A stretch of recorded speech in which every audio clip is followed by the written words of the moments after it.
কড়াতে জল নিয়ে নিয়েছি, একটু পরিমাণ মতো নুন দেব এবং আমি এঁচড়গুলো একটু ভাপিয়ে নেব।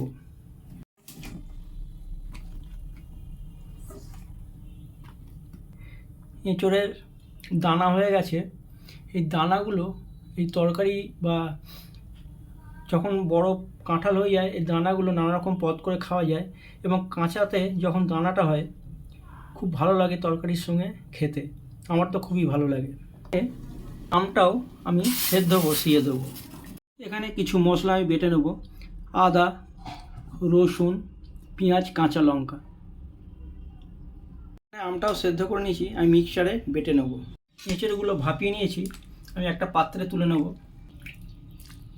কড়াতে তেল নিয়ে নেব, চিংড়িগুলো ভেজে নেব। পরিষ্কার করে চিংড়িগুলো ভালো করে ধুয়ে নুন হলুদ মাখিয়ে ভেজে নিয়েছি, তুলে নেব। ওই তেলে আরেকটু আমি তেল দেব, আদা, রসুন, পেঁয়াজ, কাঁচা লঙ্কা বাটাটা তুলে দেব। একটু তেলের পরিমাণটা বেশি দিয়েছি, আজকের এই রান্নাটা একটু তেলটা বেশি থাকলে ভালো হয়। ভালো করে এটা কষে নেব, মশলা কষবো এবং তার সাথে একটু জল দিয়ে দেবো। কাঁচা মশলার গন্ধটা চলে গেছে, এইবারে দিয়ে দেবো 4 চামচের 1 চামচ হলুদ গুঁড়ো, 1 চামচ ধনে গুঁড়ো, 1.5 চামচ জিরে গুঁড়ো। সামান্য জল দিয়ে দেবো, আবারও এটা কষবো যতক্ষণ না মশলার গন্ধটা বা এই গুঁড়ো মশলার গন্ধটা কেটে যাচ্ছে, ভাজা ভাজা হয়ে গন্ধটা বেরোচ্ছে। এবারে দিয়ে দেবো কাশ্মীরি লঙ্কার গুঁড়ো,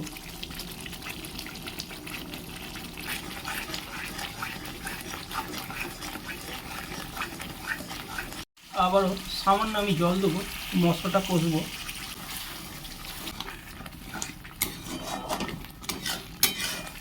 গন্ধ পুরোপুরি কেটে গেছে, তেল ছেড়ে এসেছে। আমি দিয়ে দেবো আম সেদ্ধ করে বাটাটা।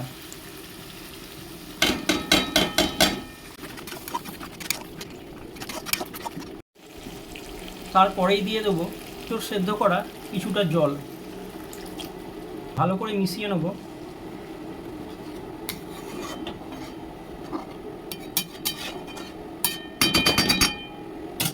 দিয়ে দেবো স্বাদ ও পরিমাণ মতো নুন।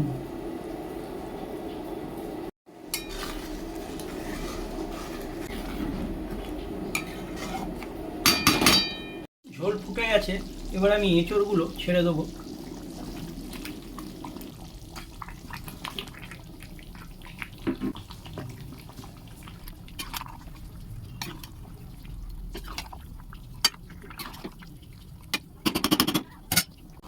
এইবারে দিয়ে দেবো ভেজে রাখা চিংড়িগুলো,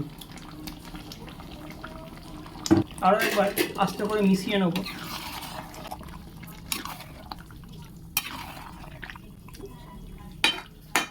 নুনটা একদম পারফেক্ট হয়েছে, টক ঝাল সব ঠিক আছে। চিংড়ির সঙ্গে এঁচড়ের সঙ্গে প্রতিটি মশলার সঙ্গে ভালো করে একটু ফুটে মিশুক। আমি আর একটু জল দেব সামান্য।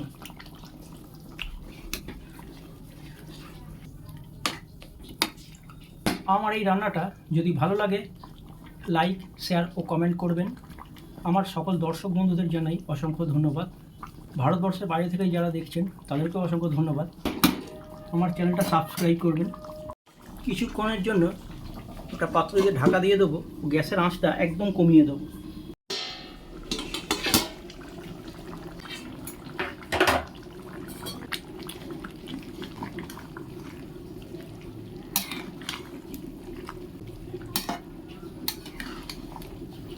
ভালো করে মিশিয়ে নেব এঁচড় চিংড়ি সব একসঙ্গে মশলার সঙ্গে।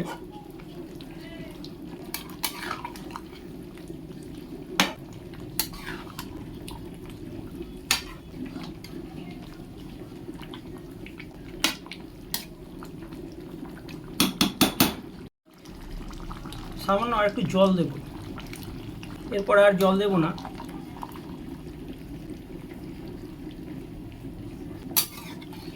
এরপরে যেটা দেব, আর আমি ঢাকা দেব না, গরম মশলা। এতে গরম মশলা না দিলেও চলে, দিলেও হয়, একটা সুন্দর সুগন্ধ বেরোয়, স্বাদও আর একটু বেড়ে যায়। আজকে এটা করে খেতে ইচ্ছা হলো, কারণ আমও এসেছে বাজারে, আমের সিজন, কাঁচা আমের, তাই ভাবলাম করে দেখি। সত্যি বলবো, টেস্ট অসাধারণ হয়েছে। তার সাথে তো চিংড়ি পড়েছে, গরম মশলা মিশিয়ে নিয়েছি, আর একটু রাখবো। এইবার শেষ উপকরণটা মিষ্টি। মিষ্টিটা যে যেমন খায় বুঝে দেবেন, বেশি খেলে বেশি, কম খেলে কম। আমার এখানে আর একটু মিষ্টি লাগবে, কারণ টক দেওয়া আছে, সেই ব্যালেন্সটা আনতে হবে। মোটামুটি খাবারের স্বাদটাকে সুন্দর করতে হবে। আমার তৈরি হয়ে গেছে আম এঁচোড়ের যুগলবন্দি।